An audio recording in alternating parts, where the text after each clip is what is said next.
Oh man, what the heck? It's empty already? Ah! Oh, and it's stuck on there too. I hate these things. Ah!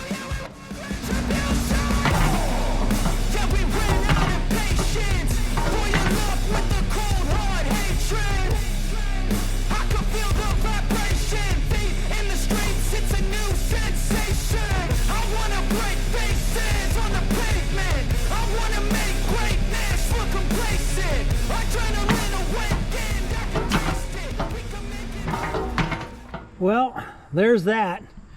No more headaches with that stupid thing anymore. I don't know about you guys. If these things frustrate you as much as they frustrate me, the amount of grease tubes you go through, every time you go to use one, it always seems like it's empty. The dang fitting always sticks on the end of the Zerk fittings on the machine, and hard to get on and hard to get off. Boy, I would have to think there is a better solution out there. Oh, wait a minute. I think I do have a better solution. Well, if that wasn't a bit of a dramatic intro, I don't know what is. I guess I just was showing my frustration on how bad I hate hand-operated grease guns. They stick. Every time you grab one, it seems like it's empty. You go through tube after tube after tube. It seems like you're always changing them, always trying to find a place to throw them away. You get your hands a mess, and it's just not an easy chore. And that's why so many people don't grease their equipment like they should. So today I want to talk about the difference in the different kind of grease guns there are. So let's sit back and I will show you this grease pump that I have and absolutely love. When you get the grease pump kit, it comes with this top lid, the air pump system, and then you've got your air line that you hook up, your pressure adjustment. Also has a little bit of a water separator on it. And then out this end is your grease hose. And again, this setup has, here's the pump portion, the lid, and then there's a plunger that goes down into this can of grease, and there's a dolly on the bottom of it. I'm not a big fan of this dolly, and that's why we're going to change it and switch it over to a cart. And I'll show you that in a little bit. And I believe this is close to like a 25-gallon can or drum, but it is, the contents are 110.2 pounds. But I just wanted to show you what the drum itself looked like. And I'll try and put a picture on the screen here of what it looks like when you purchase it, whether you get it through Amazon or Northern Hydraulics or wherever you might find it online. When I bought my grease pump from Northern Tool back close to 20 years ago, I believe it was about $350. Man, have the prices sure gone up since then. And we'll go through the setup of this and how I use it. And also I'm going to set it up on this cart to get rid of the dolly wheels, so it makes it easier to wheel around. I go from some concrete here on the floor to greasing the equipment, to occasionally wheeling it out into the gravel or across onto the blacktop. So that's why I wanted to put it on the dolly cart and make it just a little easier. I've got the lid all cleaned up, and I actually wanted to pull it out and show you guys what the plunger or the pump style system is. And this is the pickup tube that goes down in the canister. And when you get the pump system, it comes with this bladder or this baffle, and this actually comes out. Yeah, it's got a bunch of grease on it, but it's got a rubber ring around it, and that's what creates the seal around this drum of grease. The drum comes with a plastic bag in it, and when it's full, you put the bladder down in there, and it seals itself around the edges. And then you put the wand down the center section. So put this in here. And now the pickup tube goes into this center hole. I'll squeeze some of this grease back in there. Try and do this with one hand. And mind you, I only have had to do this, like I said earlier, twice since I've owned this system in about 20 years. So doing this one time versus changing out hundreds and hundreds and hundreds of little tubes And running out halfway through a grease job is very frustrating, amongst having to throw away the tubes and do all that stuff. So I'm gonna go ahead and set this back in here. Put that down inside the plunger hole. Drop the lid down on. And it's as easy as that. But let me go ahead and get the lid put back on, and then we'll go ahead and mount it up to that. And like I said earlier, come up with some ways to maintain and manage the hose. I wanted to do a quick explanation of why this setup as opposed to this setup. This is a conventional grease gun. Most anybody that has a piece of equipment has one of these, hand pump style. They make the new Milwaukee, DeWalt, and there's some other brands out there that are the battery operated, which seem to be pretty nice. But what they're missing is one of the most aggravating things about this is the grease tube that goes in them. This is your standard size 14-ounce grease tube. Goes into this. You unscrew the top, pull the plunger back, replace the tube, and go from there. One thing nice about this setup is, like I said earlier, this is 110 pounds of grease in there, and these are 14 ounces. So if you do some quick math, that's about 125 tubes of grease in there. That's 125 times I don't have to change this. And the frustration of going and grabbing a grease gun to grease your piece of equipment just to find out you've only got 2 pumps left in it is just enough to about throw you over the edge. And another reason why lots and lots of people don't grease their equipment or do it properly. Something else that if you haven't done to your grease gun, and I highly recommend it, is you convert every one of them over to this lock and lube setup. And what it is it's a 4-jaw setup inside of there. And when you push the lever down, pulls the collar back, and it allows those 4 jaws to couple over the Zerk fitting. Then you release the jaw and it holds itself on there. And let's see if I can do this with one hand and get it onto a grease fitting. Bring that down, pull out the jaw or the sleeve, let it couple over it, just a little wiggle, and it bites onto that and it doesn't come off. And then when you grease this thing, you can just put a grease shot in that thing and it's good to go. Then when you're done, pull the collar off and let it go. There's no more sitting here yanking and trying to get that released off of there. It's as simple as sliding the collar back and it comes right off. Let it come down and it doesn't come off no matter what you do. So back to the lock and lubes. I wouldn't have a grease gun without one of them on it. Just such a nice feature to have. But back to the grease gun again. Like I said, 125 of those. One time with that. Yeah, these things have their place. Yes, you need to go out into the middle of the field somewhere and grease your equipment. But for me, most of my equipment is here at the house. I can bring it back to the building where they're stored, and I wheel this thing around and grease up the equipment as it's needed. I added a couple pressure treated 4x4s to the bottom of this cart. And why I did that was for 2 reasons, and I'll show you how I did this. Is screwed them onto the bottom here with those 4 screws.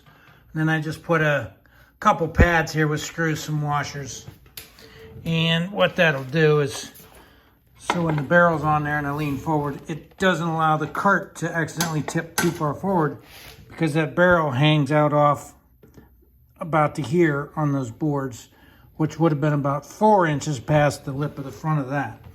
So I added those on there, and for 2 reasons. One, it gets the barrel itself up off the floor and out of any moisture area or anything like that. So if it's sitting outside on the concrete slab and it rains, the rain that gets on the floor down here or on the ground doesn't absorb into the bottom of the barrel and start rotting and rusting it out. And 2 was this lip around here, when it sat right on the metal piece down here, it came up and hit right on this lip or this rib of the cart. I want the lip of the rib or the lip of the lid to be up here and higher, so it wasn't pushing when I strap it to the cart, so it wasn't pushing on this strap. I want it to be free out back here. And I'm still going to put a little bit of padding or a foam noodle or something on those to help keep it out away from that. It's not for any reason to try and protect the barrel. It's just to keep it from pinching in on this lid here up on this upright. Okay, I'm a couple steps closer now. I've got the pieces of foam mounted in there, and you can see what I was talking about the top of the lip that hangs over on the grease can. And I wanted to space it out here enough that when I strapped it down with a ratcheting strap here, that it didn't pull the lid into the upright rail here or here or here. Now I'm going to try and come up with a fix for this hose that's wrapped around and laying around, and see if I can't make some way off of the handle of this thing that I've got the ability to wrap the hose up for when I transport it around the garage or out in the driveway. All right, so this just keeps getting better and better. And what I did was I found couple old U-bolts that I had laying around the garage. What I did was I used that U-bolt as a hook point up here. And yeah, you're wondering, okay, where's the rest of it? Well, I cut this portion of it off where it comes back just so I have an L-shaped bolt. I know they make them, but I didn't really feel like hopping in the car and going getting anything. So let's get this thing wrapped on here real quick and show you what I've got. Now I just take the hose and get it on the bottom one, pull it kind of snug to wrap that one around. Take the next strap, pull it around, and then the bottom or the last of the wrap, hook it, and then I can hook the grease gun right on the handle of that bracket that I made.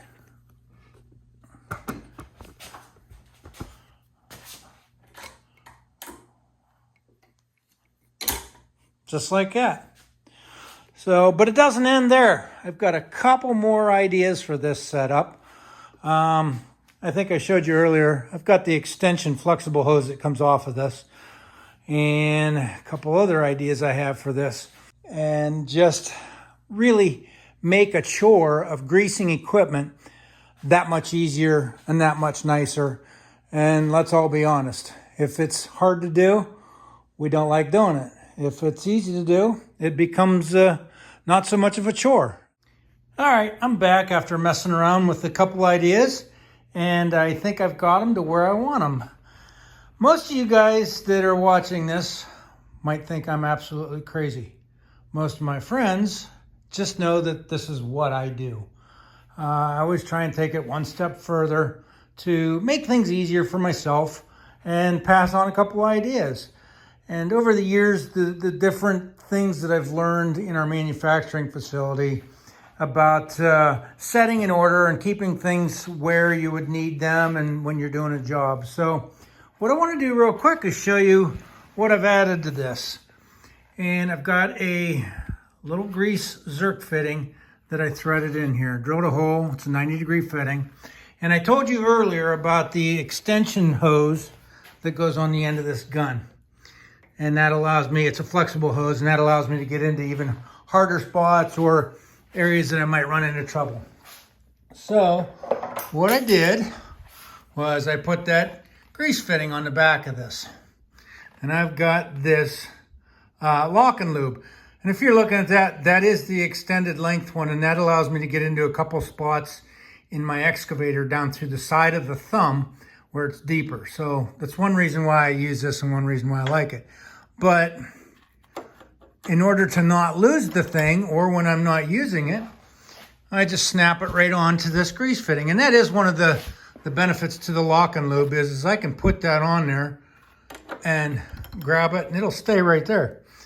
And there's no fighting to yank it to pull it off. You just collapse the lever, put it back on. So can't stop there.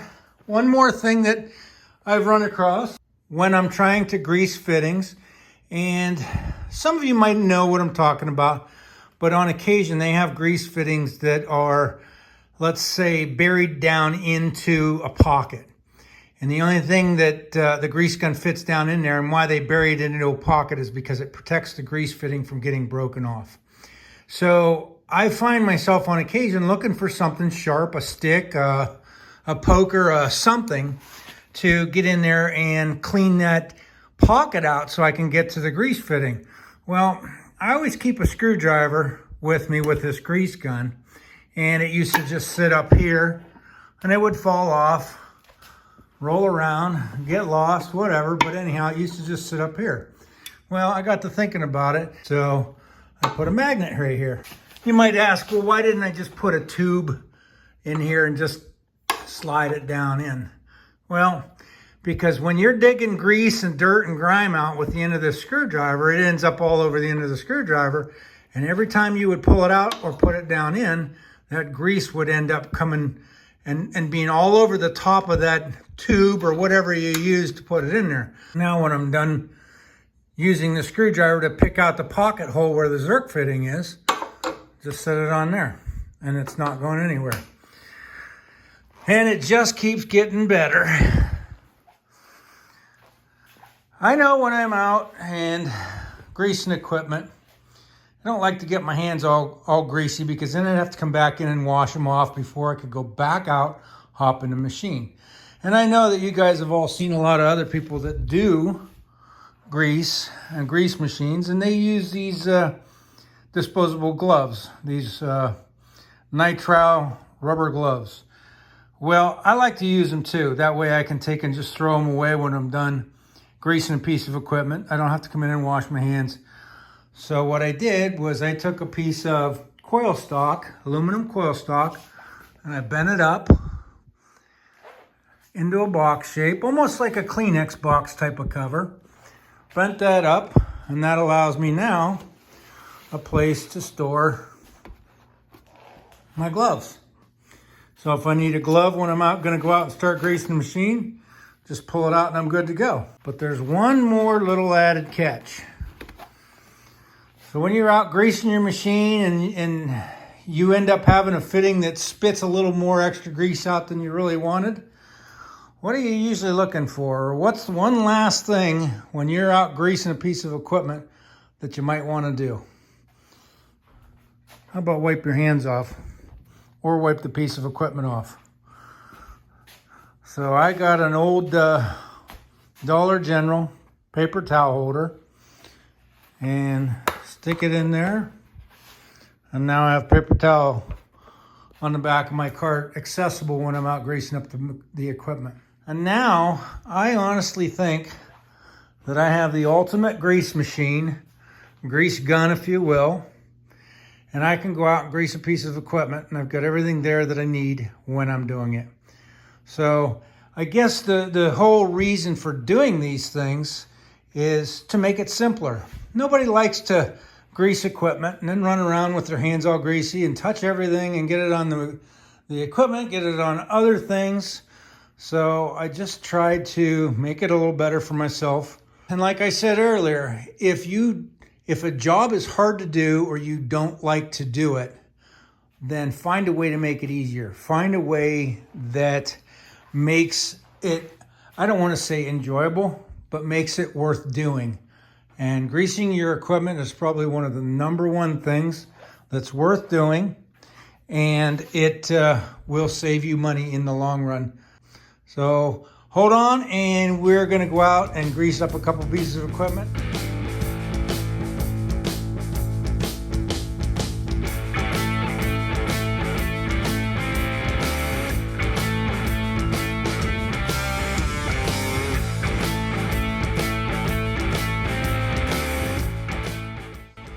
Like I was saying just before we left the workshop, here are my really good reasons for using this grease gun.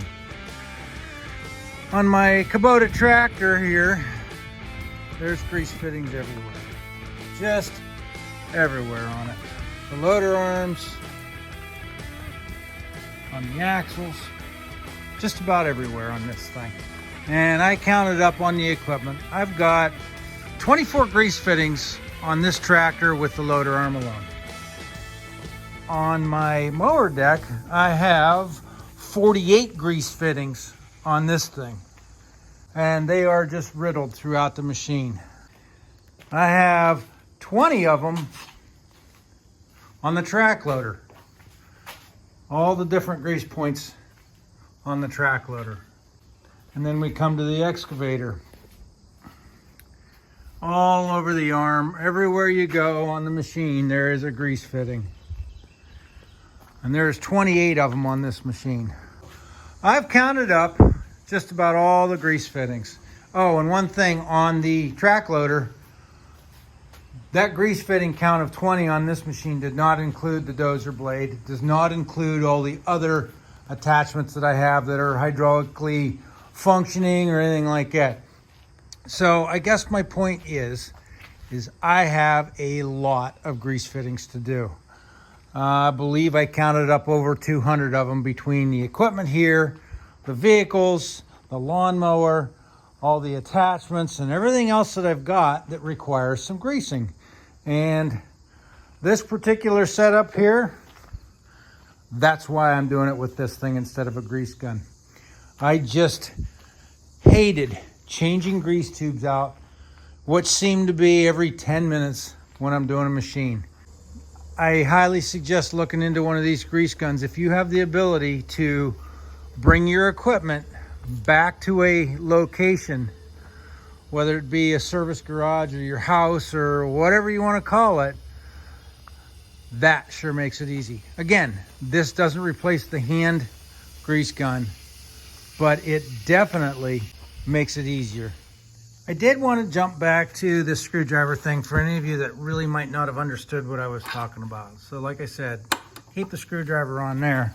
And where you have fittings that are buried down inside of a deep pocket, stuff like that it makes it difficult to get the grease gun in, I use the screwdriver to come in here, clean that out,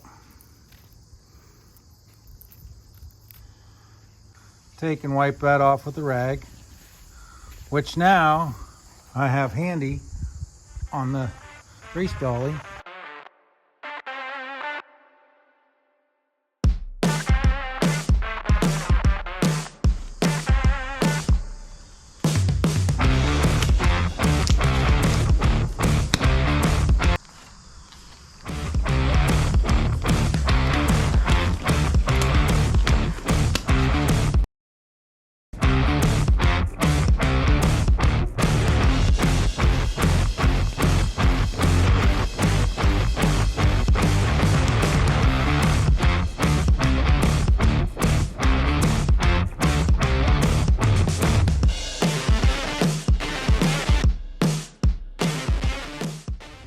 Well, there you have it.